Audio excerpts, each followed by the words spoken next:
My name's Randy Gregg. I'm one of the co-organizers of City of Possibility. So welcome.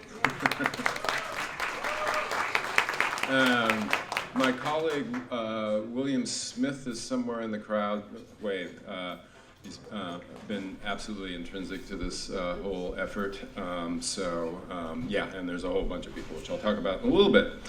This is our final program of here at Show Bar and Rev Hall. So thanks so much to Jim Brumberg and Ned Failing for the discount and the community spirit, and Austin and Nathan, who are our tech stewards tonight, or this afternoon.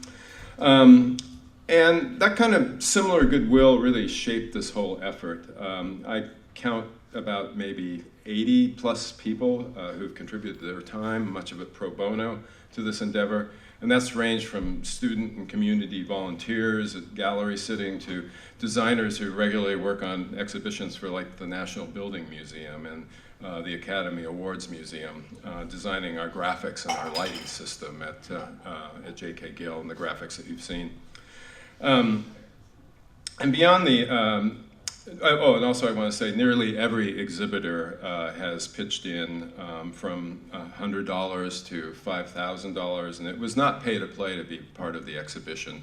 And I should say, those of you who don't know it, there's an exhibition downtown at J.K. Gill and Expensify, Harvey Milk and Fifth Avenue. It's up next weekend. That's the last weekend, Friday through Sunday, noon to 6. So I hope if you haven't seen it, please go see it. It's really spectacular. Everybody did an amazing job, and from each according to his ability. So beyond the participants, I do want to point out some contributors who are in the audience here. One is Mike McCulloch, who was one of our first, and those of you who know a little bit about fundraising, that first is really, really important, and also the Bureau of Planning and Sustainability. There's a couple people from the Bureau here, and that was really awesome to get that money early on and sort of the credibility with this.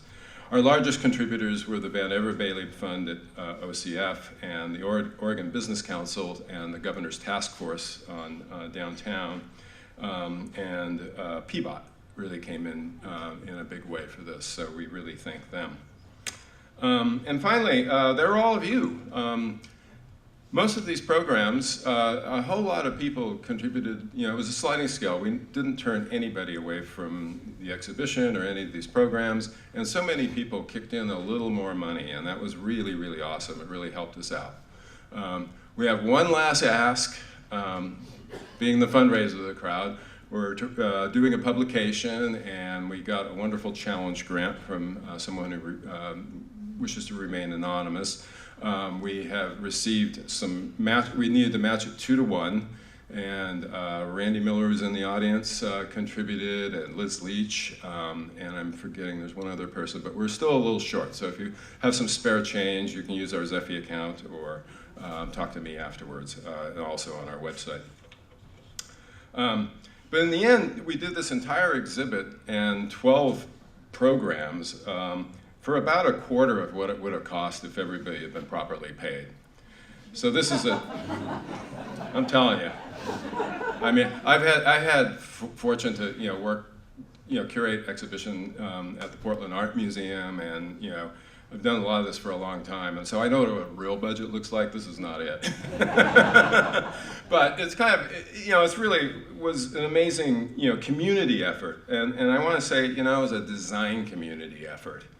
And our design community has a lot to contribute to this city. And I hope that we can kind of begin again to raise the dialogue of design in Portland.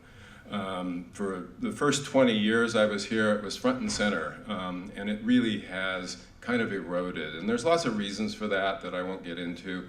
We can debate it, but it's important. And so to that end, I think we have a great fitting ending keynote with Maurice Cox. I've never been a big fan of long introductions to speakers, but it's pretty hard to shorten Maurice's CV.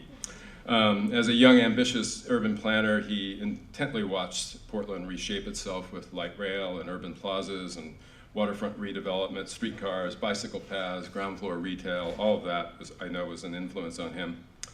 He was hired to lead Detroit's planning efforts in 2015 and empowered by Mayor Mike Duggan to hire 40 city planners, 36, what did you say? Yeah, a lot of city planners. But he also, what he did was hired creatives, and he'll talk more about that too.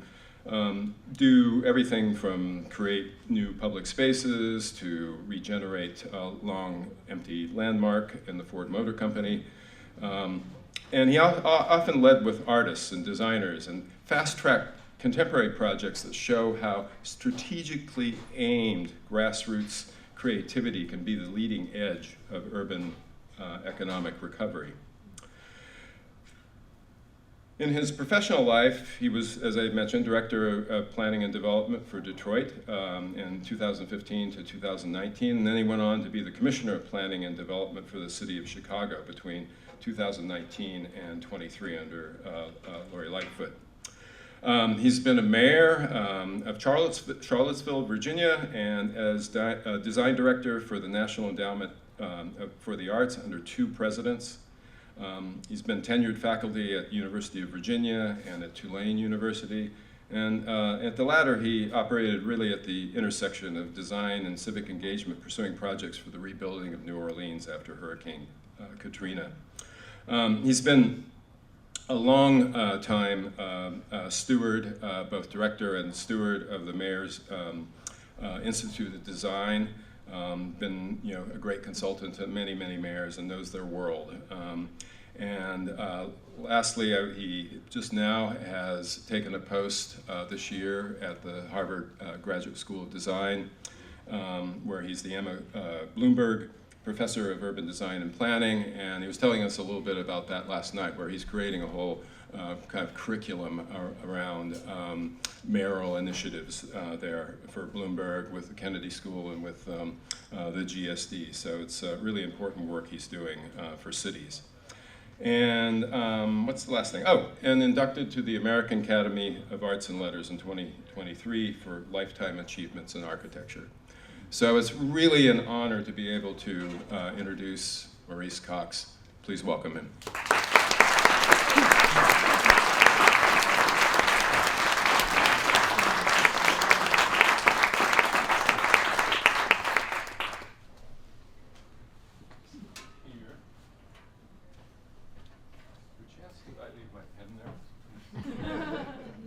Yes. No. Okay.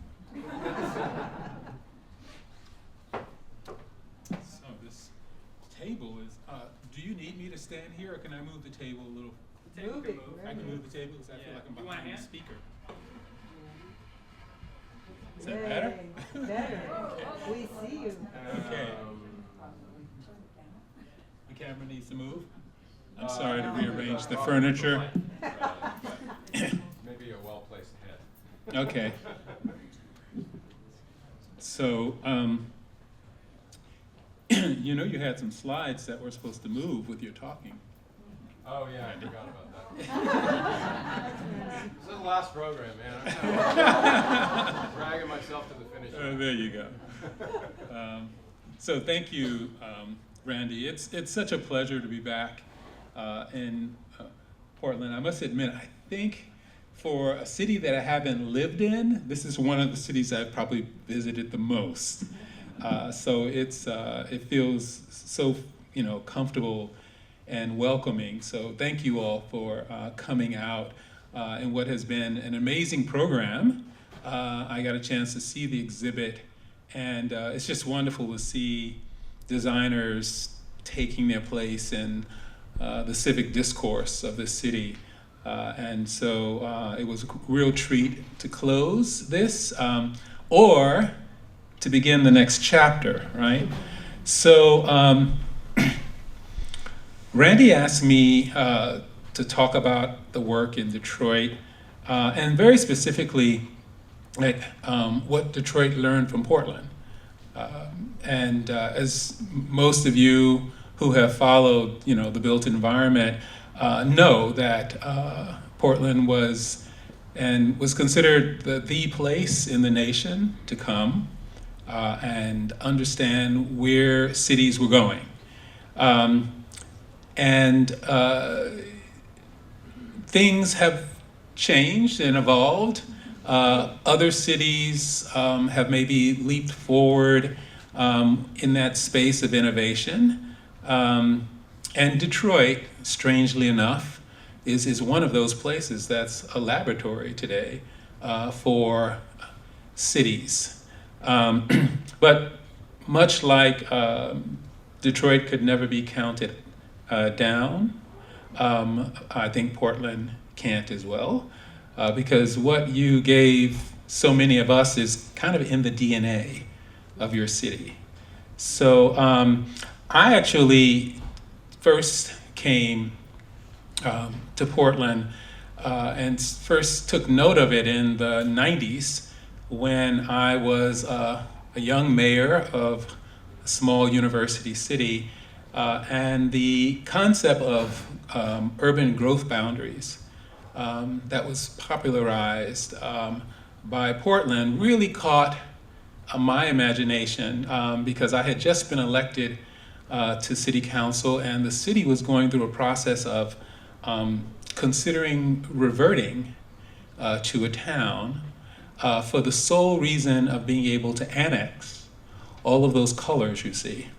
And so I opposed the idea because I thought we had, in many ways, a growth boundary in our small footprint. And if we released those boundaries, we would be a part of sprawl. And so I had a different idea. I thought that the city could grow more densely within our footprint, and undertook a pretty comprehensive study with residents. It took a very long time, but this upzoning, redensification of the city, citywide, passed unanimously, and Charlottesville has been living and transforming ever since. I also brought a delegation of city leaders to Portland because I wanted to be the smallest city in America with a streetcar.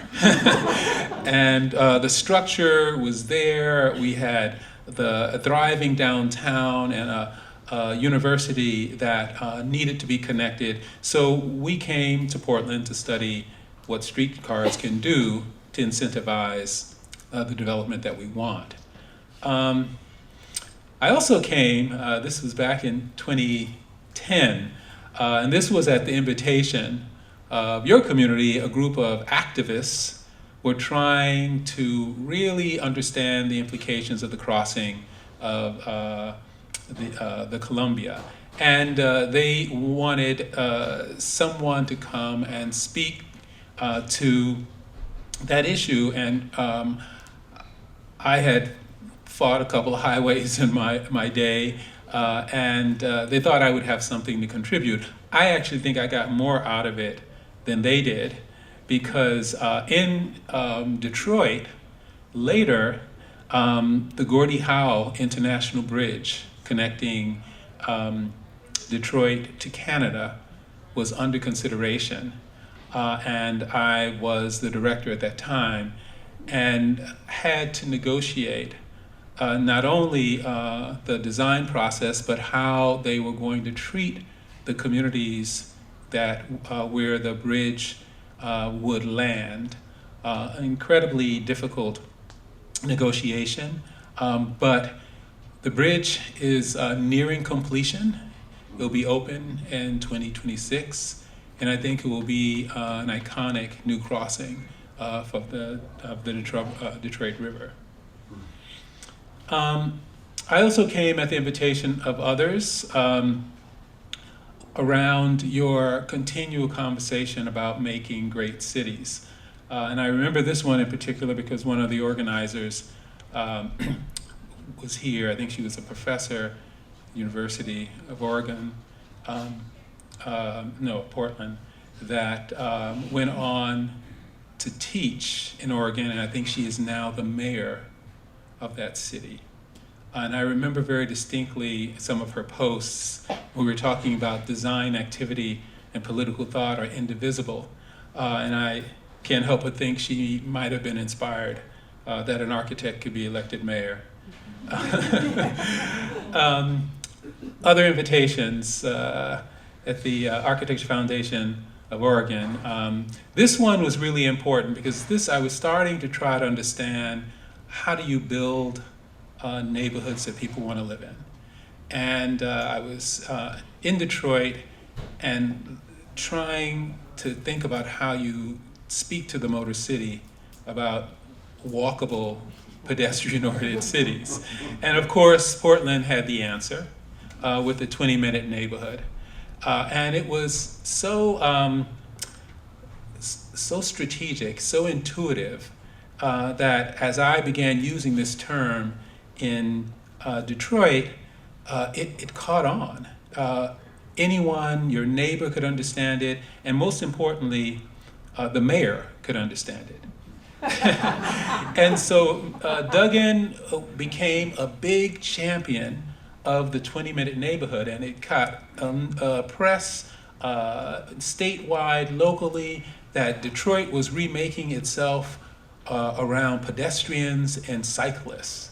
What an amazing accomplishment in the Motor City. Huh.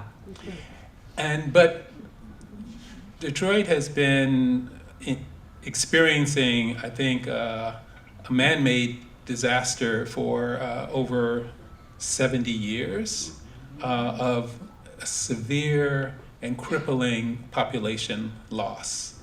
Over 1.2 million people have left the city, leaving 640,000 when I arrived. And Mayor Duggan had a directive to me. He wanted to reverse the population loss. And he said that he wanted to be the first mayor in his lifetime to preside over a population growth in Detroit. So pretty, audacious challenge for a planner to take on. How do you grow a city with that kind of history? And we talked a lot about it. We talked about growing in a way that every Detroiter had an opportunity to participate in that. And how do you do that? Well, I think it's a very long and complicated collaborative process, but some of you may have heard that Detroit has grown for the first time in 70 years. It registered growth. And that growth happened in the places where we planned. So it's kind of amazing. One of the things that I think unites all cities, but certainly unites Portland and Detroit, is that we understand that the heart of our city is its downtown. This is a place that belongs to everyone. This is the place that continually can be regenerated because of extraordinary history, but it takes enormous effort. And Detroit can attest to that. In 1999, this was the center of Detroit. And if you look at the Soldiers and Sailors Monument, it is currently, it was a traffic circle, and you can see the parking lots and the empty lots. This is that same statue today, and it's Campus Martius. It's an award-winning, acclaimed public space that is the center, right, of civic life. It's the commons of downtown.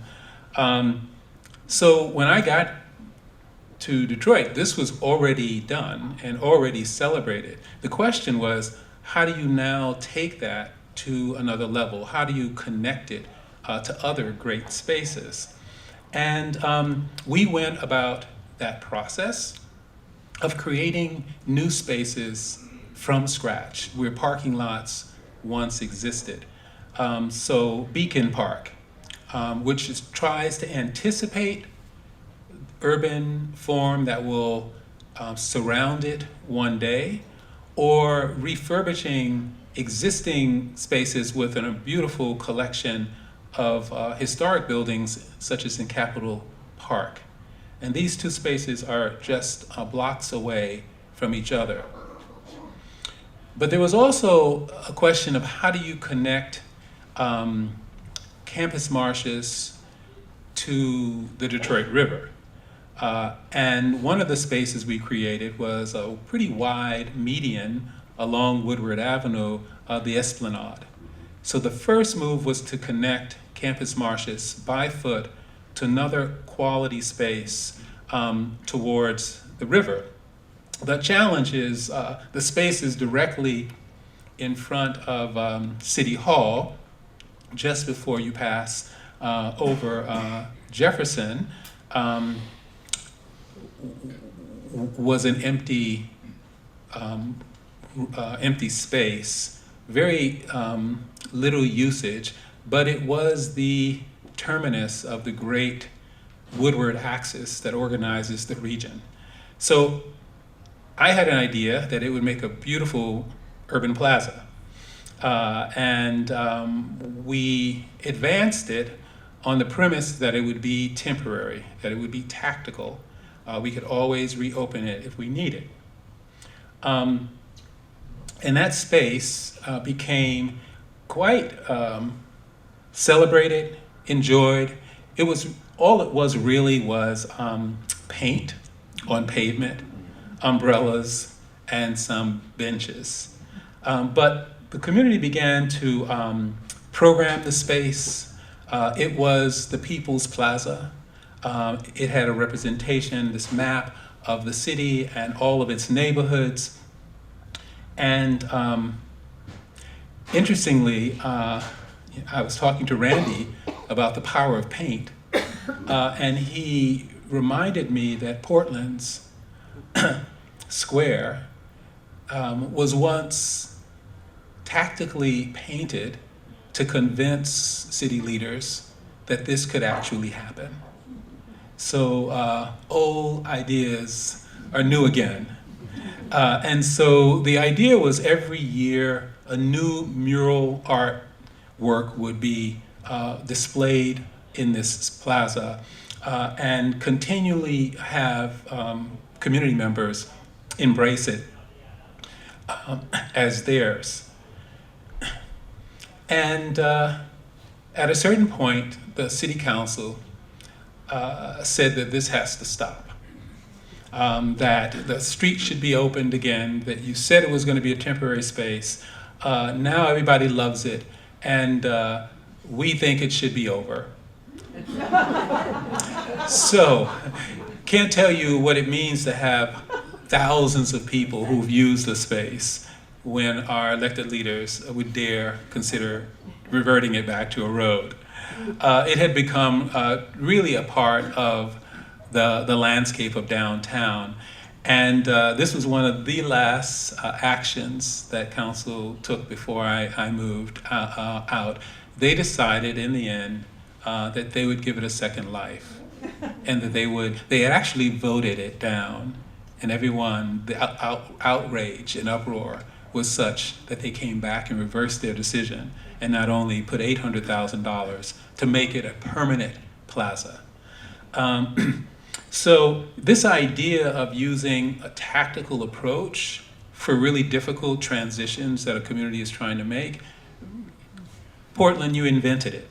It is something that can happen again and again in your downtown. And in fact, this idea of transforming public space by just paint and furniture and programming is now a staple in Detroit, where this summer kind of athletic playground is set up on a vacant lot that's still waiting for what its future might be.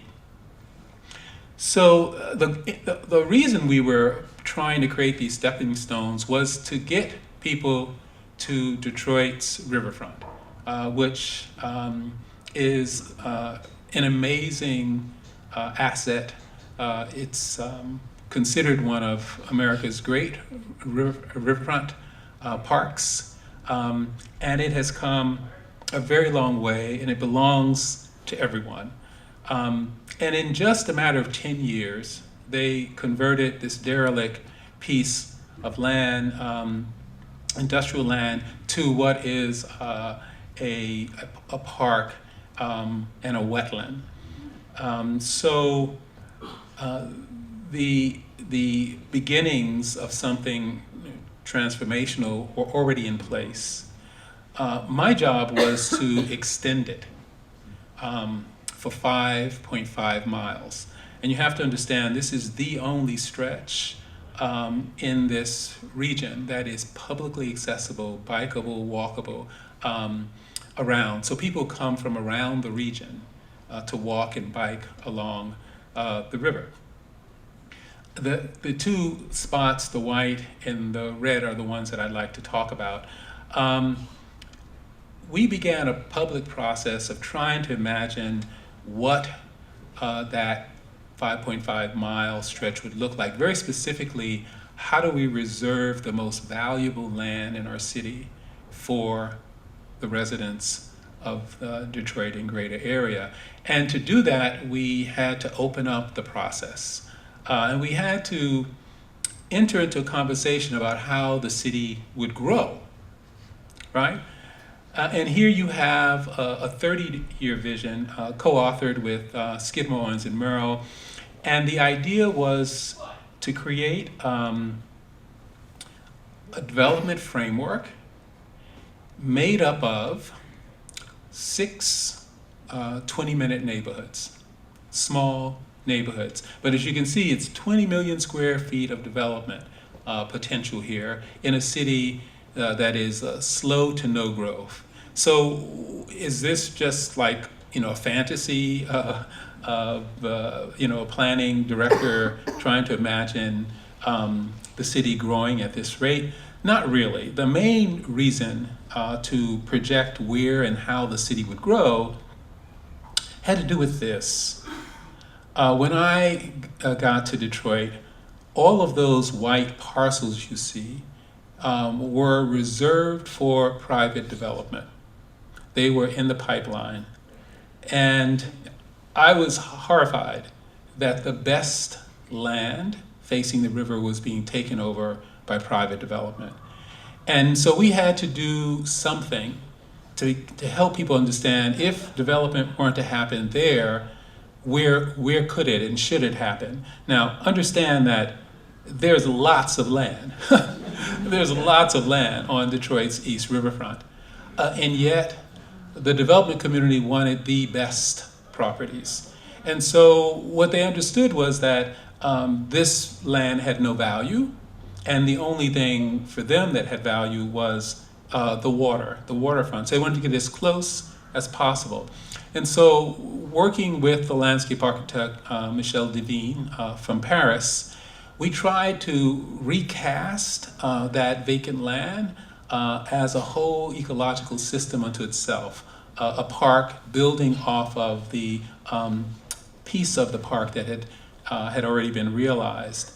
And so the building that I showed you before, this is where it would have landed, right smack in what could have been the city's waterfront Central Park.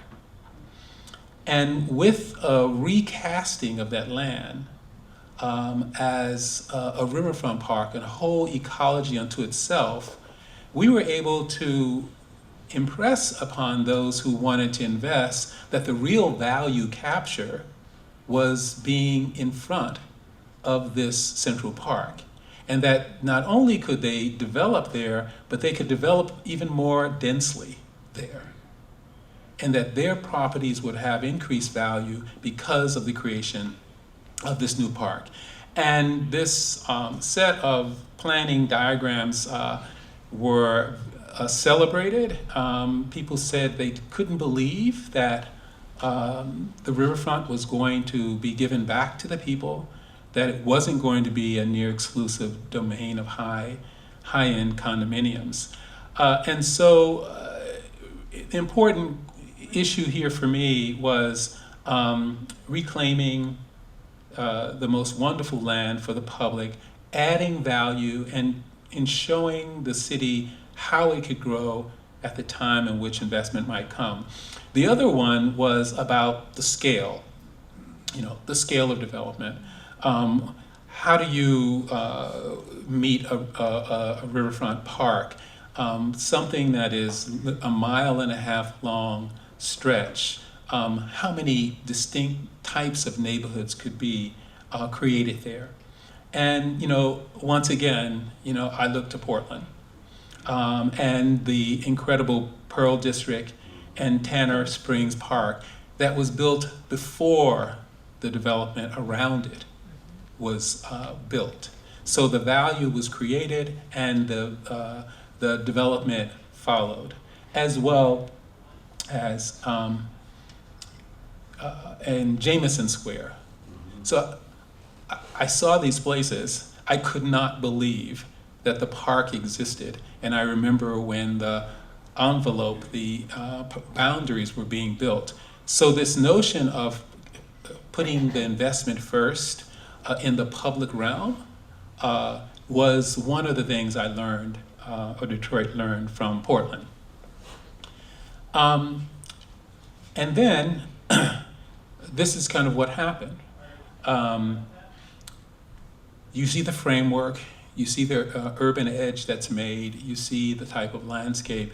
The next time the first development interests happened, you can see the beginnings of how that building was to be articulated. You could see what it does relative to the guiding framework for what development should do in terms of height and in terms of meter. And so I would say it's working. The other part of that was the other sites that I showed, trying to create a memorable public space in which that anticipates future development on its edges. And so the public realm has been established, the value has been established, the development that would have sat on top of our beach is no longer, but the framework, the guidelines have been set. And I should underscore that this side of the riverfront has not taken off. There has been no new construction since this plan was done. But the public spaces were made and anticipating the incremental development when it eventually happens.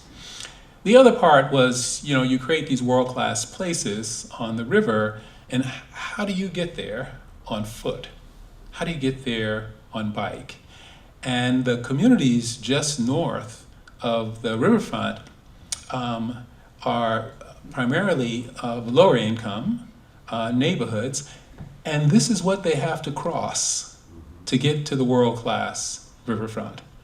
And so we understood from an investment strategy that in order to convince Detroiters that this was for them, and that means those who could walk and bike there, that we would have to first invest in changing the way to get there, the connectivity to the neighborhoods.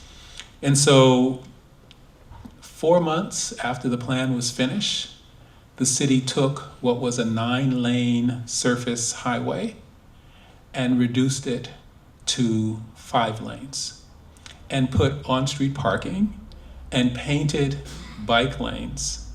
And you saw all of a sudden people coming out on something that otherwise was an incredibly dangerous barrier to the riverfront. And that other parking lot that you saw became an urban plaza. And you can begin to see what it looks like for someone who lives in the neighborhood to connect to the riverfront. And that became the first of a set of greenways that connected the community through across Jefferson and to the riverfront. So it was interesting that the largest and primary investment that we led with wasn't the riverfront itself. It was spaces that gave everyone access from the neighborhoods to the riverfront. The other side of this is the west riverfront. And this is an area that, that has the least amount of green space along the riverfront, and it looks kind of like this. This is a 60-acre site. Currently it's just used as kind of fairgrounds. We decided that the west side of Detroit needed a riverfront park, a world-class riverfront park.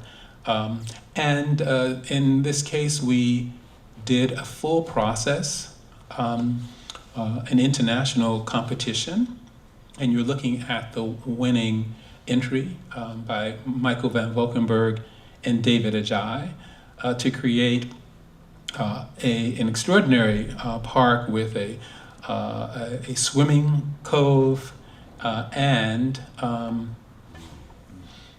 a fantastical playground, a sports pavilion, and an extraordinary center for development.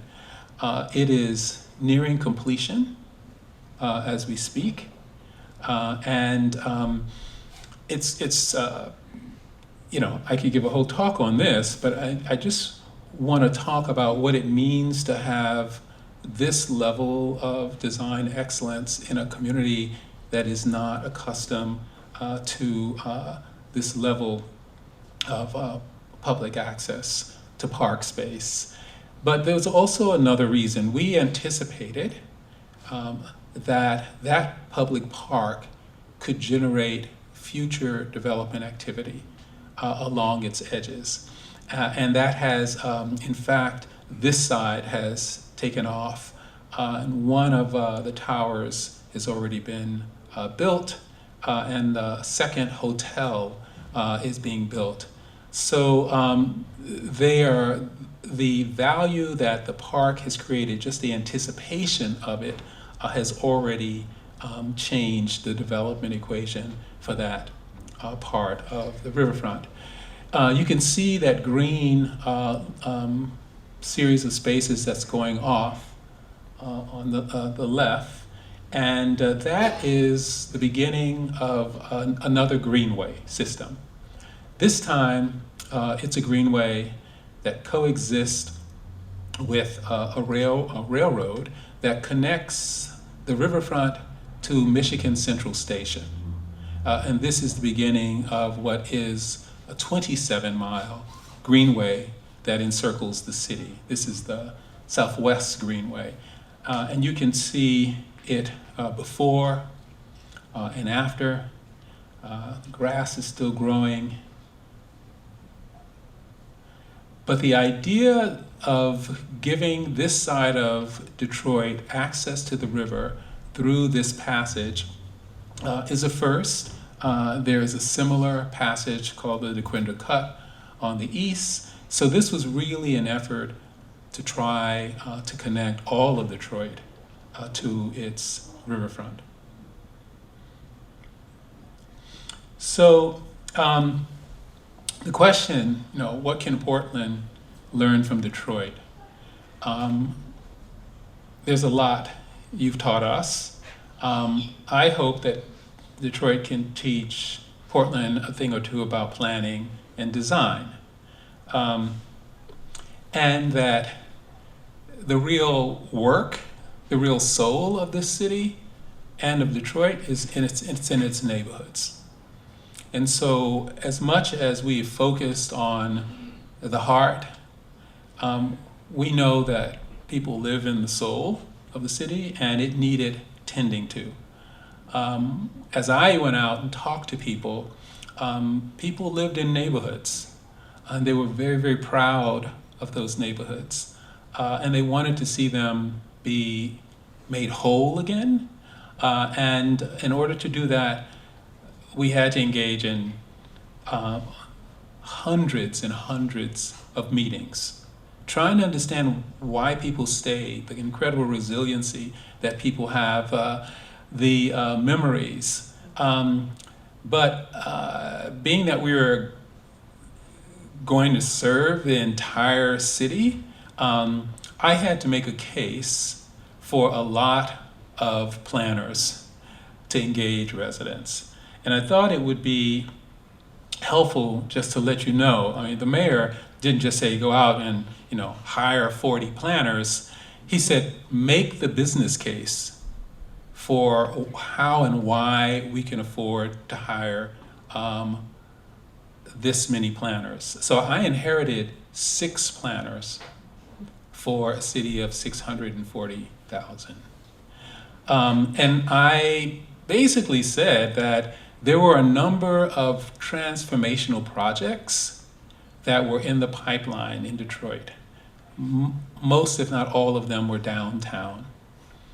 And they collectively constituted something like 2,300 units of housing, 600,000 square feet of retail, 820 square feet of commercial office.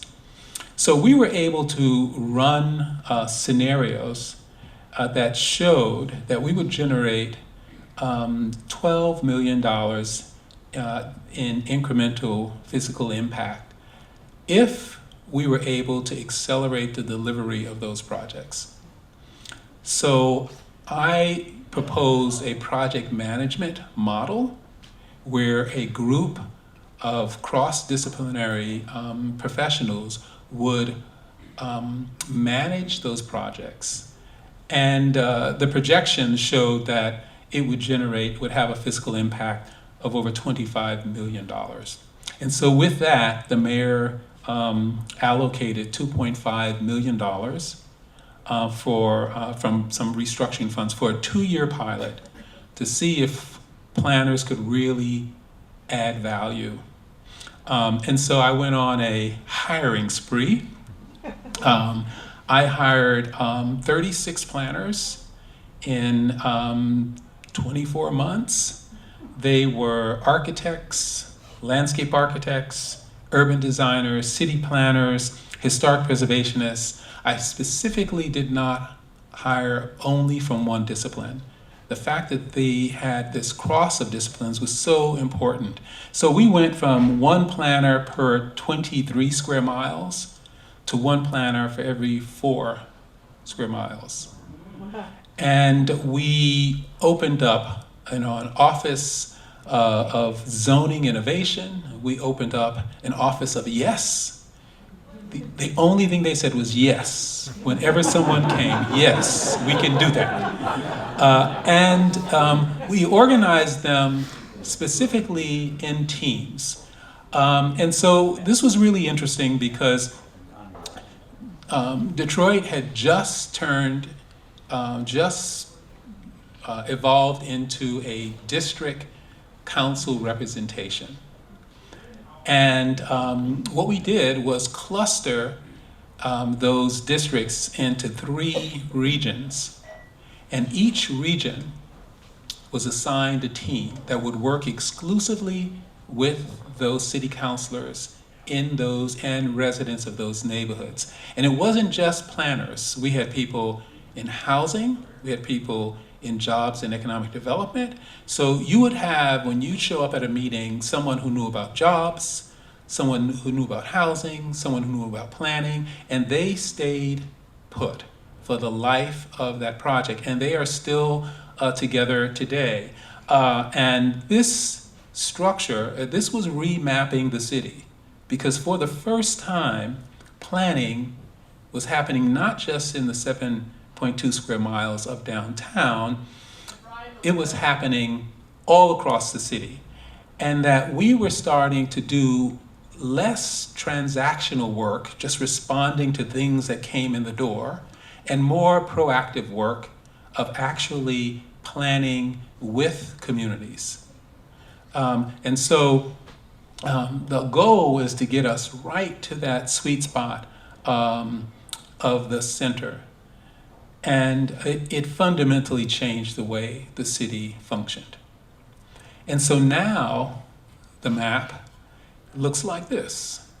All of the areas that you see in blue are active framework plannings of neighborhoods. And you can see how many of them touch the boundaries of the city. So an entirely different concept of where innovation is happening. Yes, ideas from downtown, you get exported and tested in communities. Now you have ideas from neighborhoods informing how downtown should look and feel. So downtown becomes more of a neighborhood and less of a simple business district. In order to work this way, you genuinely have to invite the public into the design process. And so we would convene things in outdoor events, pop-ups, meet the developer nights, convenings at all scales, in all forms. And we were able to reach people in our city who had never been engaged in design, whether they were artists or religious groups or women's groups, or young people. I got such a kick out of decorating an ice cream truck and putting the map of their neighborhood on it. And they would place a dot according to their issue or concern, and they would get an ice cream cone. So we were having a lot of fun rethinking how to reach people. And the results were a series of framework plans for neighborhood growth. And in each one of these frameworks, there was a quarter square mile that would be the testing grounds for innovation. And this is quarter square mile effectively is you can walk it in 20 minutes. So that's how we finally came to that scale. And I'm going to take you through one or two of those quarter square mile strategies. And once again, this is where Portland comes back into the picture. A neighborhood just adjacent to downtown called Brush Park had just inaugurated a streetcar system. Now, they created the streetcar, but they didn't do anything to the land use around it. So my first impulse was, this is an area just adjacent to downtown that has the largest concentration of publicly owned property. So we could really experiment on what it would mean to do transit-oriented development. But we had to figure out what type of housing would be done, where it would go, and how would you manage it over a long period of time. And so we looked to form-based codes. The notion that you would be mostly concerned with the form, the scale, and less with the use.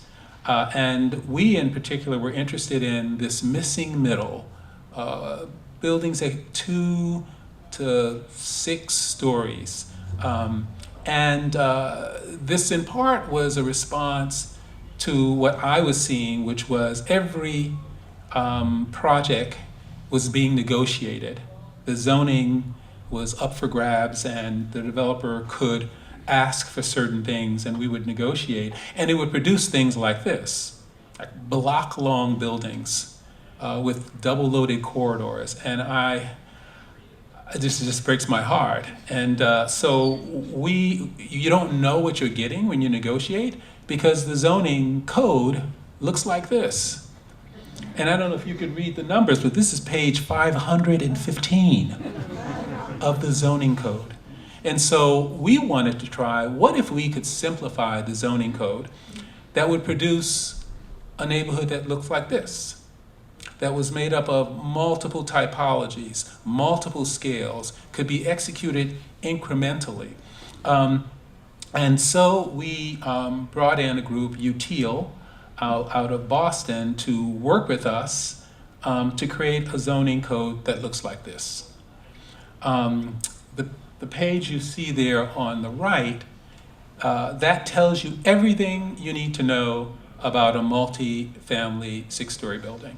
One page. And the map you see there tells you where it might go in the quarter square mile of this neighborhood. And we would do this for each typology. There were 8 different typologies that would talk about the setbacks, would talk about the address, talk about parking. And it produced this first initiative called City Modern. So 410 units, 24 different buildings for one block, not one, 5 different architects working side by side, and 1 master developer. And each of the types were played out. There were amuse types, carriage houses, townhouses. They all had a different size that encouraged the affordability, the range of incomes that could coexist in the neighborhood. And this has most recently been finished. And you're starting to see the 6-story buildings that are next to the 4-story buildings, that are next to the 2-story buildings. You see townhouses that sit next to historic structures and have a richness in material and scale. And the interesting thing is those townhouses that go for $800,000, $900,000 sit on the same site as something that goes for $200,000. So the muses and the carriage houses you see are mixing the incomes just by the change in size and material. And then you can see the greenway concept entering that cuts through the block and allows people to move vertically. And so these are just showing, how neighborhoods grow organically. They're not all the same. Some of the buildings you like, some of the buildings you don't. But it feels like a neighborhood that was built over time. And that was the real purpose. Could we simulate the neighborhoods that we love, the things, the variety, the architectural variety and character? And could we predict what the future of this neighborhood would be 10, 20, 30 years out? And so what you're seeing are some of the density studies. If the market responds one way, you might get a certain density. If it's a slower market, you might get a lesser density. But you can begin to play out different scenarios for how a neighborhood would grow over time. And as a result, this is what has come forward. All of the projects you see here are in the pipeline, and they will all have the same diversity of character and have set a bar for what the next investor is expecting and what the current residents are expecting from them. And I know that it's working because the projects that have come after I've left, these are some of the townhouses and some of the carriage houses and that are in the pipeline. There's even this project, and you're looking at affordable housing and mixed with market rate. Different types. The tallest one in the tower has the most, and the neighborhood as a whole has 30% affordable housing. And you can begin to see the network of green spaces that also are part of the zoning code. This code was adopted by the city council.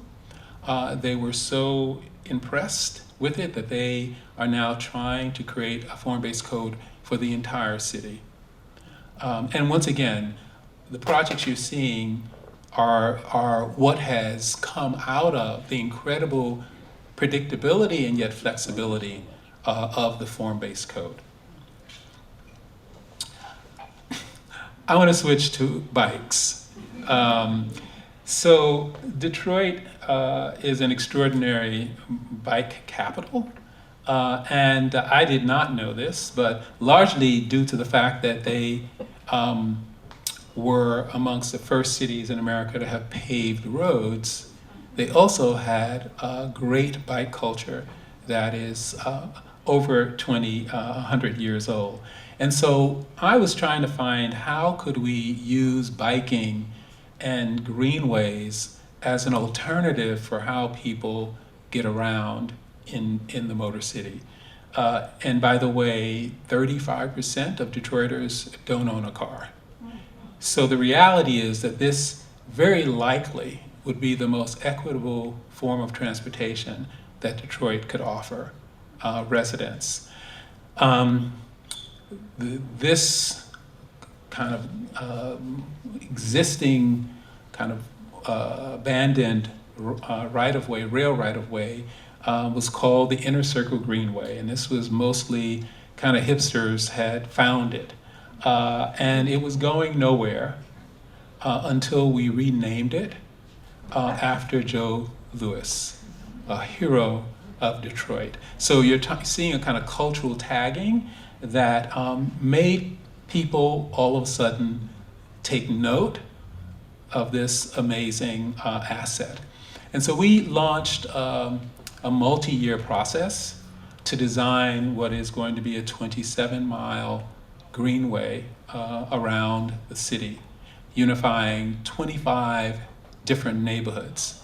And the process was deep engagement in multiple types of venues. Even the very naming, what the purpose of this greenway was a part of the community engagement process. And the greenway, designed by the Smith Group, as you can see, it's extremely wide. So it's really a linear park. And it has, the first phases of it have been realized. This was it under construction last year. It's really fascinating because 27 miles is a lot of park.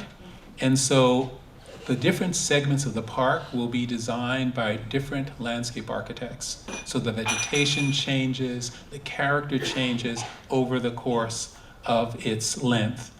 And at each juncture, there's a world-class, one-of-a-kind park entrance for residents of that neighborhood. And so you're seeing the first one. These are neighborhoods that haven't seen a new park in decades, now being connected not only to each other, but to the riverfront. You can get on this bike and ride to the riverfront without having to be on the street. And it also is an opportunity to kind of think differently about landscapes. A lot of land, a lot of flowering meadows and low maintenance landscapes as a part of this process, and teaching residents how to be stewards of these assets. And it has been an enormous success. And this was on opening day, and it's not even any grass out, and people were on it, walking and taking ownership of this amazing asset. There's another side of it. There is a series of playbooks. So each neighborhood has a playbook that talks about their priorities, about growth. We understand that over a period of time, there are 500 units of housing that will come from this. being adjacent to this amazing greenway and asset. So, greenways have an enormous kind of unifying effect on communities. They are well worth the effort of engagement, and I really look forward to see how it continues to change Detroit. So I'm gonna, the last part I wanna just talk about the role of design, and specifically the role of design as a part of the public discourse. Very often in Detroit, we would use competitions for the types of challenges that really require a higher level of thinking and really require buy-in of a lot of people. And so this is the Crossroads, the cultural crossroads, which is the Detroit Institute of Art, which is the anchor in the center. But there are 12 institutions that were all built over time with no real relationship to each other. There's a science museum, there's a history museum, there's the library, and these institutions didn't talk to each other. So we decided to do a international competition to try to bring these institutions together. At the same time, we founded a design biennial. Detroit had just been named the UNESCO City of Design. It's the only one in America at this moment. It's a 10-year designation. There are about 140 around the world. And this was an opportunity for the design community to celebrate what we were doing. So every 2 years, for the next 10 years, Detroit looks at the entire production of design in the community, and we put it on display. So that people can see the progress that we're making, seeing where the community is going, and hopefully guide that with a set of principles. So for us, doing a competition is an opportunity to engage residents. So this is unusual competition. The finalists, of which there were 3, we organized workshops where they came back to Detroit and engaged with our community, explained their design philosophy. The interviews, when there were 8, we invited 8 teams to come to Detroit. All of the interviews were held in public, and we had hundreds of people come just to hear people's credentials to work on this project. And you can see some of the type of interaction, and you can see some of the opinions that people had of who they wanted. And we actually found people to be extraordinarily insightful, and chose 3. And the winner of this commission was a team that created the Detroit Square, this landscape structure that unified all 12 institutions into a walkable pedestrian loop. When they presented, we presented at the Detroit Museum of Art. And the jury was held in the Diego Rivera room. So this is like being in the Sistine Chapel. It's a venerated space in Detroit. And a few hundred people came out to hear these speakers. This is something, and I'm looking at my friend Don Stasny, who taught me everything I know about competitions. The jury held their Q&A in front of the public. There was no closed door discussion. Community members were able to hear the kinds of questions the jury had for the designers, and they were able to participate themselves. And so I can't tell you, this was a community building exercise. It wasn't simply a competition. So I believe that this kind of engagement is what endears people to the places that we make. if they are engaged in the process of making. And so, for us, it's about how you engender culture that values design literally of the everyday, things that you encounter in your week, in your day, and celebrating that work in regular intervals. So it's almost as if this City of Opportunity happened every 2 years with Randy with a lot of help, right? But I think it's an important ritual that communities that are progressing and transforming and innovating have to engage in. So I'm going to end with one of the storied buildings of Detroit, the Michigan Central Station. It's a high-rise building that was the Central Station, the precursor to Grand Central Station. It was a beloved portal entry to the city. It had been vacant for 40 years. It had become a symbol of Detroit's decline. We did a bit of emergency work to try to preserve it by putting windows in it and having the owner put an elevator in. It was 1,000 windows. But that simple act was enough to get the building used in incredible ways. So it started to become an event space, even in its ruinous state.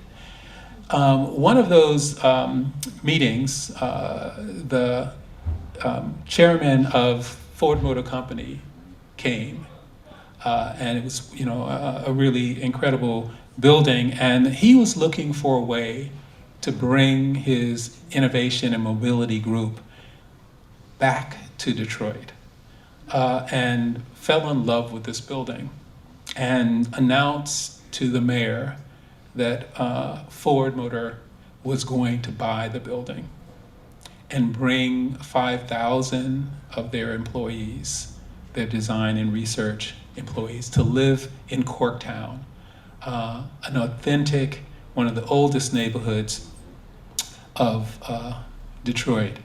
And they were going to spend $1 billion to renovate the building. And our job, as the planning department, was to make sure that those workers could live within a 20-minute walk from their place of employment. So our job was to do one of these wraparound frameworks so that we could build the next Brush Park, the next great Detroit neighborhood. And that came true, and another quarter square mile just beyond the Michigan Central Station is now a project which is in the pipeline. It received federal funding, and it will once again be a mixed income, affordable neighborhood with its own set of urban typologies. And so this is the Michigan Central Station today, and it is an incredible building to behold. It has a park in front of it, Roosevelt Park, and most importantly, it holds the stories of so many Detroiters who passed through. And they have created this beautiful exhibit of collecting the oral histories of people who passed through this station, many of them for the first time as they moved north or to the west. And that level of kind of emotional connection between a place and its people, I think, are at the core of what makes our cities so unique, and so quite frankly similar in that regard. So I'll just say, from my experience, it's about streets. It's about the role that they play as the commons. It's about plazas and parks, green spaces, places that, again, we get to know our neighbors. It's about parks and that kind of regeneration that they give us in our daily lives. It's about greenways that connect one neighborhood to the other. It's about historic preservation, valuing that we are stewards of and reusing it. And I believe it's about quality of development, that we should be aspiring to. Our communities deserve it. And I think it's ultimately about people. It's about the people who have lived here, the people we want to live here, who want to call our city their home. And ultimately, it's, for me, about design. And it's about design not just for the few, but design for all. Thank you.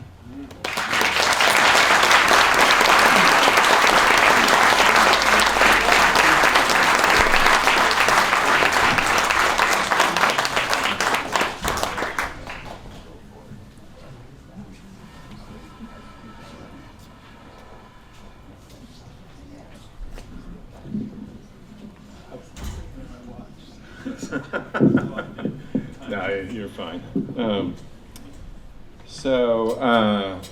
There's a lot of people in this room who are way smarter than me. And so if you have questions, I think maybe the best way to do it is if you can kind of come up here so we can use the microphone and capture it for the video we're making. But I'll get things started.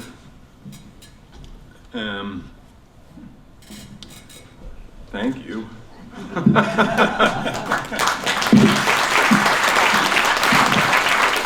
I'm not sure where to even start in terms of the inspiration that I'm taking away from the talk.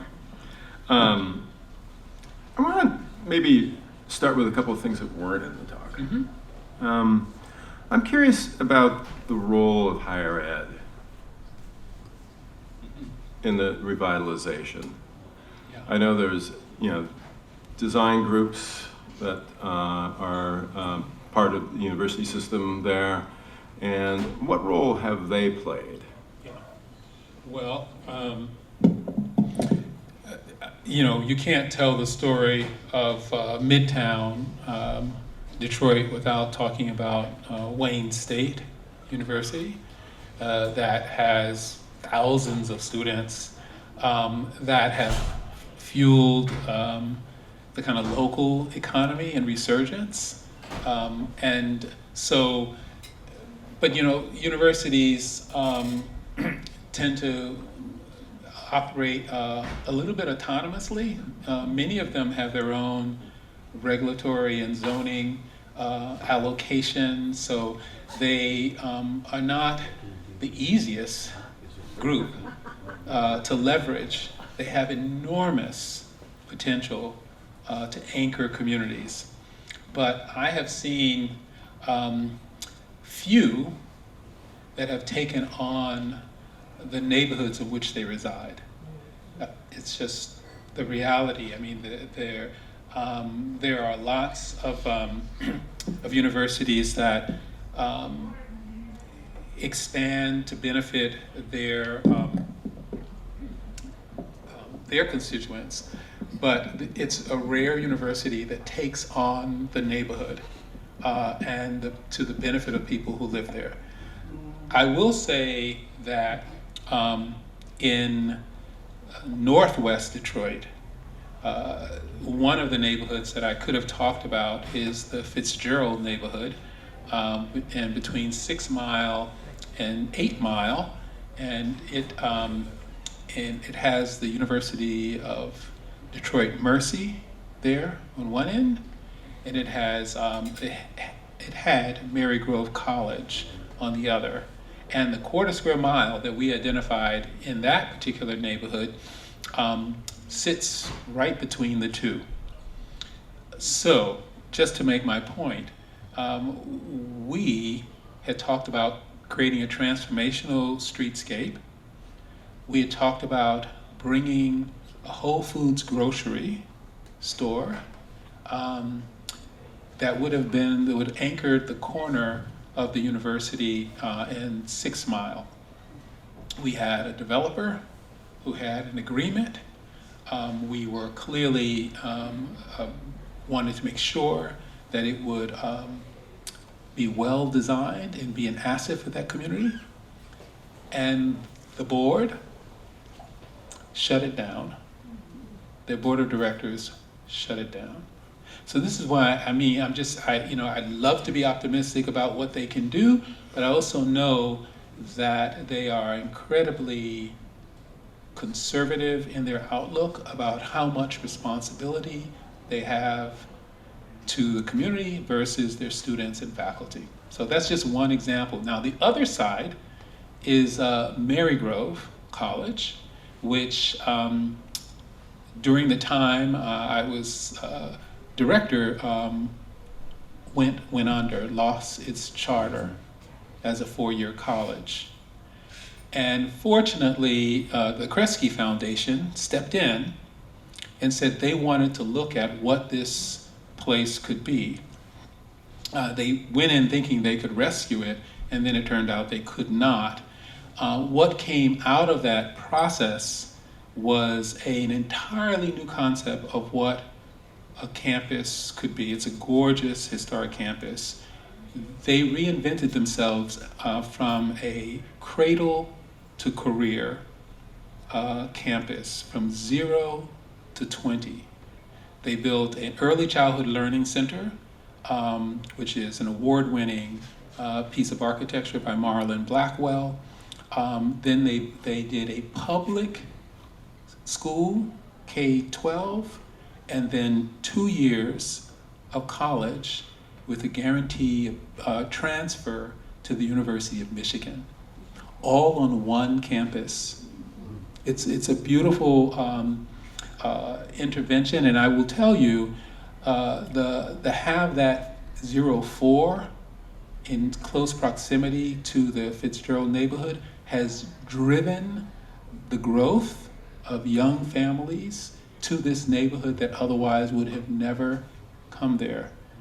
So that's an example, a very creative one, of how we were able to leverage a university. As I said, it changed, but a new model came forward.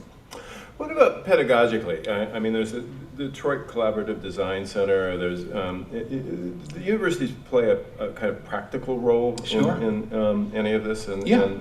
Well, in the case of University of Detroit Mercy, I mean, they're renowned for their collaborative DC, Detroit Collaborative Design Center. It was headed by Dan Patera, who is a Loeb Fellow, like Randy and myself, and we forged a partnership with UD Mercy to create a community design resource center as the anchor for the revitalization of the 6 mile corridor. And so this is a case, it's a beautiful kind of walk off the street resource center. Anything that's going on, you can see it there. And so that model of partnerships between the university and the city exists, but it was a part of their DNA. I'm gonna. Sorry. Is this still working? Yeah, very Okay. well. Well, while I try to untangle this, maybe I'll ask you another question. You didn't talk. You just brought up Kresge. Yeah. Philanthropy played an enormous role in Detroit's Gigantic. comeback. Absolutely. Yeah. And Absolutely. how much of that did you and the mayor have to rally, and how much of it was sort of organically there? Yeah, well, I mean, Kresge has always been an integral part of the story of Detroit. And I would say, but for them, Detroit would not have been able to sustain the momentum and the innovation. So anything that you see that was good that came out of Detroit, Kresge had something to do with it. I just have to own up to that. They when the city decided to focus on the neighborhoods, they spent hundreds of millions of dollars on the 7.2 square miles of the downtown. But when the city decided to expand into the neighborhoods, they were right there with them. and it contributed to the Strategic Neighborhood Fund that we pooled to fund the different types of improvements that would go on in neighborhoods. So they're critical, and I think about it sometimes because there are a couple of billionaires in Detroit that Dan Gilbert, the Quicken Loans, and he brought his entire workforce downtown. He started renovating buildings to the highest quality. Bill Ford stepped forward. So you have the billionaires who can invest at a level that's really audacious. But then when they were not there, the foundations took the lead. And I would argue it's, at another point, the city took a lead. And so it's very tiring to lead all the time. So it's very nice to have someone who takes the reins of leadership for a period and takes an initiative forward and then passes it to someone else and then passes it to someone else. So, Kresge did not have to do the same amount of heavy lifting when I came. Mm-hmm. But before my time, there was a planning initiative that some of you may know called Detroit Future City. And it was a deliberative process of how Detroit might grow and evolve. Kresge was the primary instigator of that. And when that plan was finished, Kresge brought in an entire team of planners that worked for the Detroit Future City. It was the strangest thing to come to a city and have a foundation have more planners than the city of Detroit.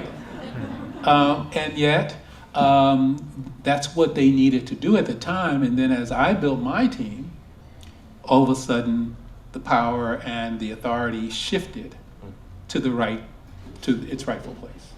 Yeah, I think it's interesting. The foundations in Portland are not really involved that much in the built environment. It tends to fall on social services or on culture.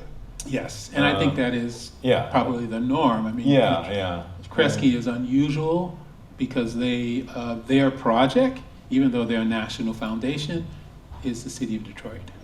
And what would if this was a group of foundation people sitting here, what would be your best argument for sort of bridging that divide, for actually getting involved and knowing that social services obviously are incredibly important and culture is incredibly important? Yeah.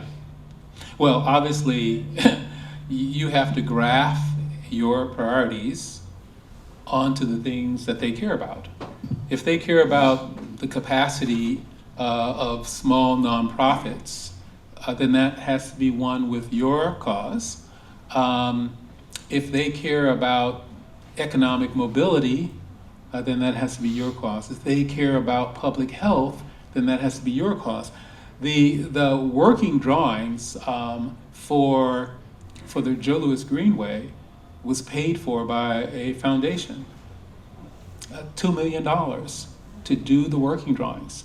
So you say, well, foundations don't pay generally for private sector working drawings on a public project, and yet they did because they understood that was going to remake the city of Detroit, give people who don't have access to an automobile mobility to get to jobs, and that the health and well-being of those residents who now can walk do their exercise in their neighborhood. So all of those things that they normally fund were grafted onto a design initiative. And I think that's how they were convinced to participate. Okay, some ground rules on questions. No speeches. Make it a question. Keep your preamble to like 30 seconds if you can. Okay. Hi. Thank you so much. I'm Bruce Howell, and I'm a native Detroiter. Oh, lovely. And however, I grew up in Highland Park. That's what always happened. Why is Highland Park just a little empty spot? Well, I mean, I thought that was the strangest thing myself when I got to Detroit. You will, I don't know if you probably couldn't tell, but Highland Park is connected now to Detroit through the Greenway. It goes through Highland Park, it goes through Hamtramck, and it goes through Dearborn. So it is, strangely, it's easier to connect the community by Greenway than it is by any other way. So, yeah, I mean, there's obviously a political history for the way it is, but those efforts, those small efforts of trying to connect people through walking and biking, I think are the first steps. Thank you. Mm-hmm. Randy? Randy Miller, thank you very much for that enlightening presentation. I told you earlier that we brought a best practice trip there in 2016, and I was so glad to see the progress has been made. My first question that arose as you were giving your presentation was the funding model. When we were there, because of the decline in population, there was always budget issues, declining revenues, and really, really a lot of challenges in being able to afford to even keep the lights on. But these took an awful lot of investment. Could you describe the funding model on some of these wonderful progressive things? Well, it definitely takes takes a village, like a federal, a state, and a local village. You may remember President Obama came and bailed out the auto industry. That had an important effect. Joe Biden gave the city hundreds of millions of dollars to demolish the tens of thousands of vacant buildings that were scarring the city. The Biden administration had a full team embedded in the Duggan administration, so we had immediate access to federal resources when they were needed. And so it really, really, really matters. But beyond that, I would say, Detroit was saddled with a crippling debt in the something like $80 billion. It would have never, ever gotten out of it. Except that it was allowed to go into bankruptcy, and as painful as that was for a lot, pensioners and city assets, it wiped the debt that was strangling the city away, and as a result, it could start anew, and that's what they had an emergency manager, as you may recall. The entire art collection, which was publicly owned of the DIA, was going to be auctioned off to pay for the debt. And a group of national foundations came together and they bought the entire collection so that would remain a public asset. So it was a very, very challenging time, but I would argue that the bankruptcy is what gave Detroit a new lease on life. And then it needed the partnership between philanthropy, private sector, and the public sector at all levels of government. And then I would just say, because I thought part of your question was, how did you fund all of these public improvements? We had to create a new funding mechanism to do that. It was called the Neighborhood Strategic Fund, SNF. And that allowed philanthropy to bring their dollars together with the public dollars, together with the private dollars. So we had downtown corporations that were putting resources into neighborhoods that were miles away from downtown. And that allowed us to fund the streetscapes, the parks. It allowed us to do the gap financing for affordable housing. It allowed us to put the business entrepreneurs in the storefronts, one single fund to fund across the board at all those different levels of investment. And that idea, I took that idea to Chicago, and we implemented something at a much, much larger scale to fund comprehensive neighborhood revitalization as well. Pardon me, what did you call that?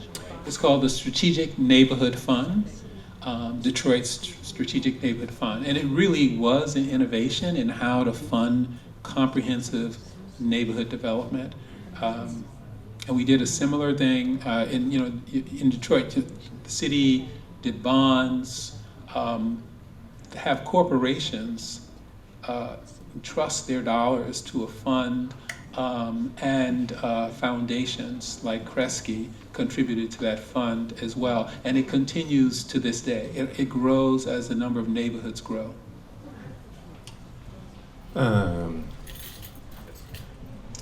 Hi, I was wondering if you could speak a little bit more about the insights gathering process that you did with just folks out in the community. Was that like a formal qualitative data gathering process? Was it to get quotes to kind of humanize the quant? And what was the impact of those conversations? How did you determine who to speak to? Just more detail about that. Well, it had a profound effect. Part of it was me wanting to know, I had heard so much about Detroit and I heard so much about all the people who left. I was really curious about the people who stayed. 640,000, that's a lot of people. So clearly there was a reason they stayed. And our job as planners was to understand why they loved these communities so much that they went through hell to stay. And so we would honor their stories by, you saw just 4, we would interview. We had a little video booth and at each community meeting, and we would collect their stories. And inevitably, someone would tell you what their neighborhood used to be. And you start to realize that those neighborhoods were healthy once upon a time. They were complete, that they could walk to the corner store. That's when, the planning tool, the 20-minute neighborhood, coincided with the lifestyle that people lived. So we always honored their stories. I will tell you, much like a lot of, engagement, people who had lived in their houses for 30, 40, 50 years, who had never met a planner, would come out to these meetings. And, think like you're sitting with a person who's been in their neighborhood for 50 years. Like, who knows more about their neighborhood? You or them? Pretty much, they're the experts. And so we were there genuinely acknowledging that they were the experts, and whatever we created was going to reflect their story. And that was really, really important. As I said, I was just in awe of folks who had gone through what they had gone through and were still there, still cheerleaders, still love their city. And I felt like we owed it to them to do the right thing. And so you have a sense of, you really have a sense of responsibility to take care and honor what they have invested for so long. So we did all kinds of ways to engage people, but those stories were the thing that gave us the script of what we had to do. Yeah. I don't want to put you on the spot, but one of our city commissioners or city council people is here, Olivia Clark, and you can't join us later, so if you have a question, I want to give you an opportunity to ask it. Okay. No, thank you for being here. Really appreciate it. Thank you so much. Thank you so much for being here. Thank you so much. Another native Detroiter here, so awesome. It's truly an honor. We're so excited for this talk.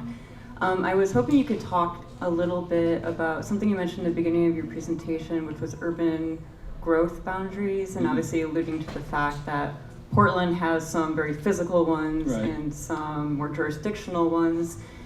It's not the same as Detroit, obviously, and I was wondering if you could talk a little bit about the friction or the balance between literally having funding to tear houses down in these neighborhoods where 90% of the single-family homes are gone, the balance from the single-family home and like the attachment, as you're mentioning, that people have in these neighborhoods, and the friction between people wanting them to move, and then how the new kind of housing type is more this missing middle where you don't necessarily have your lawn and your fence. Sure. And then we see that in Portland too, a little bit of friction with densification, the change from single family zoning. Sorry. Thank you. Well, yes, I didn't talk about the thousands and thousands of houses that we saved. So we really tried to classify things that were too far gone versus things that could be rehabbed. So in the quarter square mile of Fitzgerald, where we put together a multi-acre park from parcels, there were 600 households who lived there. There were 400 vacant lots, and there were 100 empty buildings, vacant buildings. And so we demolished very few of them to create a greenway through it, and we rehabbed the others for affordable housing, usually for young families, often without children, who were interested in that neighborhood because of the extraordinary child care. So they eventually would fall in love with the neighborhood, bring their kids to the school. So the missing middle housing is not for everyone. The beauty of Detroit is that, as you know, it's largely made up of single family homes. That's the vast majority of the housing stock. The parts that are more missing, and particularly in single family areas, is a wider variety of housing options. So you have very little multifamily if you want to live, in that type of situation. If you want to live above the shop, not many options. And so what we found was that we preserved the single family houses, and our job was to add other types of housing. And they generally are on the commercial corridors that usually were just commercial. And we were raising them up to 2 and 3 and 4 stories so that a young couple or a single who wanted to not live in a single family house but wanted to live in a contemporary apartment would now have that option. So I always saw it as how do we expand the housing choice and how do we keep them affordable? And so most of the housing that was built just because of the area median income would be classified as affordable. We would kind of mix them with market rate where you could support market rate. So I think I don't know if I'm fully answering your question, but it really was the appropriate kind of housing in the appropriate kind of place. The housing I showed you in Brush Park is, a 15-minute walk to downtown. So it attracts people who want to live in a tight urban situation. There's a corner store, there are restaurants around the corner from them. It feels a lot like, some of the Portland neighborhoods that I admire, from the kinds of missing middle that seem to be diversifying the housing stock here.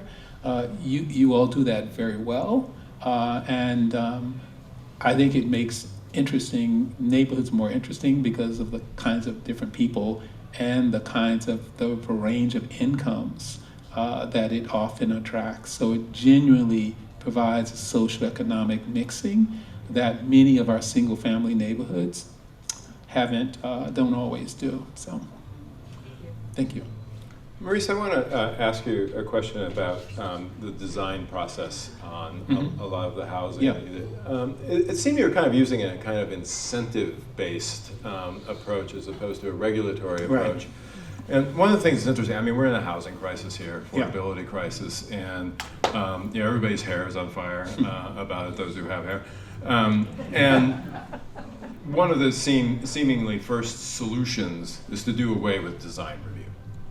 It's like Bad idea. Yeah, and so I think we have to kind of maybe approach it differently because it's been successfully portrayed as an impediment. And so I wonder if you could talk a little bit about that. Well, I mean, you can't get anything built in Detroit without a subsidy. Nothing pencils. So as a result, people have to come to the city for something. It may be for the land, for $1, or it might be for, some kind of density, zoning. So we would use the fact that the investor, the developer, needed something from us, for us to ask for something from them. And you'd be surprised what they'll do if you just ask. It's like, so we dared ask, and we also tried to set up guidelines. We tried to make it easy, that a developer could read our zoning code by pulling out one page. That means he doesn't have to get a zoning attorney to figure this out. It's something, imagine that. And then, just as I tried to share with you that I made a business case for why planners gave the city an amazing return on investment. It is one of the strongest investments that Portland could make, to get planners, architects, landscape architects in those communities working with residents. You will see the projects start to be co-authored. You'll see less of this knee-jerk rejection to something new. I can't tell you how valuable it is. And then from a business perspective, the developers, most of those buildings that you see, this is the first time they've ever done things that look like that. And they will tell you that they lease up their apartments so much faster because of the uniqueness of the architectural expression. And we're trying to coax people to live in areas that are not, the most, the hottest neighborhoods. There has to be a little something extra, and it hopefully when they go to their home, they are in a really beautiful domestic unit that they could get nowhere else. And that's all design. And so I feel that there's a real value to design. And when you're, again, trying something new and trying to attract a different demographic, design can really, really help you. So.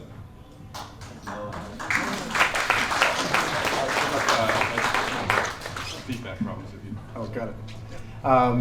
Thank you so much. This has been really great. Art Pierce, I work at the Portland Bureau of Transportation. I want to ask a little bit of question around your interaction with leadership, the mayor and the council of Detroit. I think when things get hard, the knee-jerk response is to make things less bad and to focus in on mitigations and subsidies. But I feel like in the end, we need to transcend being less bad and pursue excellence. Yes. And I think you somehow achieved that in pretty remarkable ways. Can you talk us a little bit more about the conversations with leadership and how they resulted in endorsing these really bold moves? Yeah, no, that's a great observation. So I tend to think that when a community is tackling a really challenging issue, that there isn't a immediate technical fix, that it requires a lot of new learning, and it actually requires people to change, and so often people resist change is because they actually haven't been engaged deeply. They haven't been given any kind of new knowledge. They just show up at a meeting, people are at different places, and they're expected to get on board. Well, actually, the reason why you do the community process is because you are learning along with them. And so I always think, who do you need to make progress on this work? Who has to change something in their behavior to make progress? They need to be involved. They need to be involved. So you say, who needs to be at the table? Well, if you're asking someone to do something differently, they need to be included. And that, makes for a very big table, but it also facilitates learning. So all of this community engagement stuff, sometimes it was teach-ins, sometimes it was, us just listening to people talk about whatever they want to talk about, because you got a sense of what's on their mind versus what you came there maybe to get out of them. And so I just, feel that everyone needs the time and the space to understand new things. I'll tell you a story on Mayor Duggan. When he caught on to these ideas really quickly, like the 20-minute neighborhood, he loved that, he understood that. He was giving a speech at a statewide conference in Mackinac Island, and the center of the conversation was his Fitzgerald neighborhood strategy that was composed of 100 flowering meadows. So I remember I had to prepare the presentation for him. And everything was fine, and I get a call at 7 a.m. in the morning. He has to give this speech that morning, and he says, I need you to come down to breakfast for me and explain to me what the heck is a flowering meadow. And so, he just needed to conceptually understand it if he was going to get up on that dais and speak convincingly about a strategy that had no new buildings. And it was a development strategy. So I understood. Now, he had a ways to go to understand how planting flowering meadows in this neighborhood was going to transform it. And I had to give him the knowledge he needed. And he hit it out of the park. It made headlines. Duggan is doing flowering meadows in Detroit. It's just this point that everyone, your elected leaders, your appointed leaders, your advocates, your residents, everyone needs some learning, and so you've got to take the time. We did transformational work in Detroit, and I can also tell you it took hundreds of meetings to get people to a place where they were willing to do things that they had never seen before. So that's my plug for deep engagement, and you can watch your community grow and do things that will truly astound you. I want to follow up just a little bit on that. So Duggan seems like a benevolent dictator, which is always kind of good for cities. Yeah. Most great cities, and especially ones that are recovering, you have to have a strong leader. Yeah. But I'm kind of curious about maybe some of the other leadership, but also that process of deep engagement with the community. How much was that a factor in convincing the electeds and the leaders? Oh, absolutely it was. Yeah, I didn't show, the image came up, I think, with streets. We went to a neighborhood in the University District that had your typical 8-foot wide sidewalks, and it had a 4-lane divided street that used to be their main street. It got over-engineered by the Department of Transportation, and the businesses were really suffering. And so we went through a process, a 1.5-year process, to see if that community would allow us to put that road on a diet. And it had just been finished by the Department of Transportation. So you can imagine the investment that went into it, but it wasn't working. It wasn't working for the businesses. It wasn't making people safe. So we went through a process and we showed them many alternatives. One of the alternatives went from 8-foot wide sidewalks to 24-foot wide sidewalks on both sides of the street. completely removing the median and putting raised bike lanes on the sidewalk. I mean, it was the most radical of all the alternatives, also the most expensive. And so, obviously the planners thought this was transformational, and so did community members. The mayor thought it was absolutely bonkers that they had just spent millions of dollars to put in this thing, and now you're encouraging the community to go for this absolutely, crazy idea of 24-foot wide sidewalks. And so he said, I'm coming to a community meeting and we're gonna take a vote. I'm coming to the meeting and I'm by show of hands, who wants this one? And we said, Mayor, after a year and a half, you're gonna undo all of our work on just the pulse of who's in the room? He said, yep. And so, he says, if you think people support this, they better show up. And you better be sure we got our folks out. And we filled the room with people who had been engaged in this process for a year and a half, and they really, really believed that this was going to be transformational for their Main Street.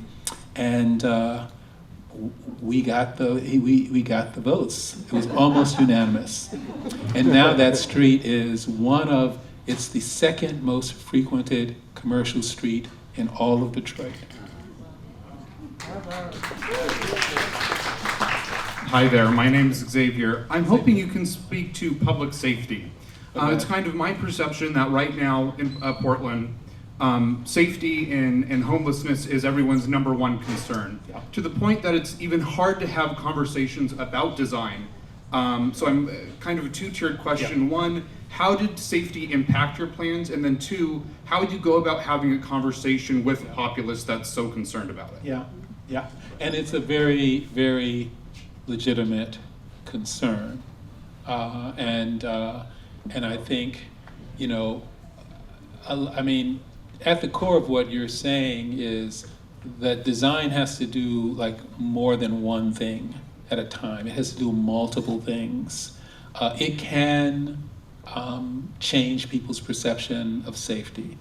And a lot of that has to do with creating a place that's so inviting and gives you so much joy that it attracts a lot of people, to the point where there are more folks using the space in productive ways than there are folks who are not.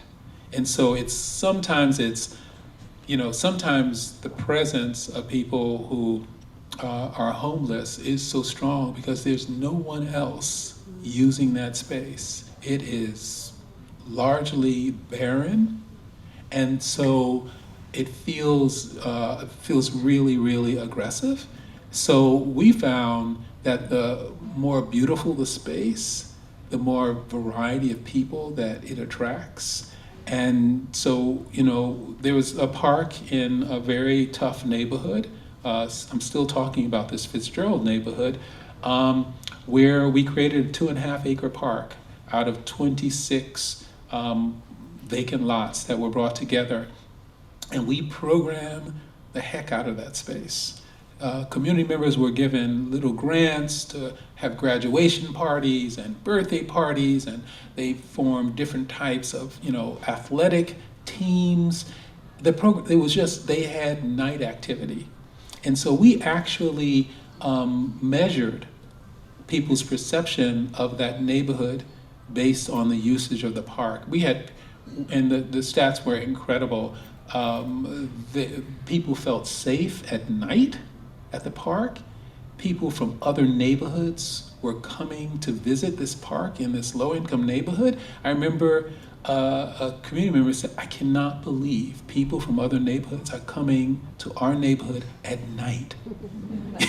So, and that was, I thought that was a response both to a question of safety and how you change the perception of a place by who uses it and the kinds of activities that go on. So, you have to address the core issue of homelessness. and because you're going to come to meetings and you want to talk about design and people want to talk about homelessness. So if you don't make progress on that, people don't have the headspace to engage you in this other thing you want to talk about. And in Detroit, I don't know if you know, but people used to keep a flashlight in their glove compartment because there were no street lights at night. To get from your car to your front door, people had flashlights. So we couldn't go around talking about parks and greenways if the lights didn't come on at night. And so Mayor Duggan prioritized getting the lights, the state-of-the-art LED lights all over Detroit. They said it was so bright in Detroit you could see it from outer space. And it was true, and it changed people's perception about going out at night on these beautiful new main streets that we were creating. So you can't sidestep the fact that you have to address multiple issues at once. And I'm encouraged. I'm encouraged from even the last time I was here. I'm seeing a difference. So something you're doing is starting to work. And you will have more space to have those more expansive conversations as you continue to make progress on that work. Yeah. Okay. Well, I think we have to bring it to an end. We are having for those of you who hung out here, you're really into this, we're having a follow-up discussion tomorrow at 9 a.m. at the J.K. Gill Building, 508 Southwest 5th. You're welcome to join us. Dress warmly there, because there's very little heat. Thank you, Yeah. Maurice. No, just thank you for staying the course and loving this city to death and knowing that it's in your DNA. This is the place that can reinvent cities in the 21st century. I absolutely believe it. So I just encourage you to please find a way to make a public discussion about the design of your city, the future of your city. I hope you're inspired to do it. I will be inspired to come back. But just thank you again for your stick-to-itiveness and your optimism about the future of your city. Thank you.